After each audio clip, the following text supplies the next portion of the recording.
Satu unit kapal nelayan terbakar di dermaga tempat penurunan ikan, TPI Krung Mane di Desa Tano Ano, Kecamatan Muara Batu, Aceh Utara, Jumat tanggal 24 Maret tahun 2023, sekitar pukul 1.30 waktu Indonesia Barat dini hari.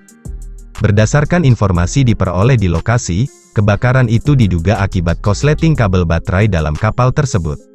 Pantauan habaaceh.id, di lokasi 2 unit armada pemadam kebakaran Pos Krung Mane dikerahkan, petugas, dibantu nelayan dan warga setempat terlihat kesulitan memadamkan api.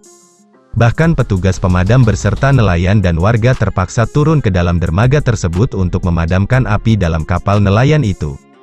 Kobaran api semakin membesar, dikarenakan angin di lokasi bertiup kencang. Namun, akhirnya api berhasil dipadamkan sekitar pukul 4 waktu Indonesia Barat, oleh petugas dibantu nelayan dan masyarakat setempat. Untuk kerugian belum dapat dipastikan, bahkan habaaceh.id juga belum mendapatkan informasi secara detail dari pihak kepolisian, terkait insiden kebakaran kapal tersebut.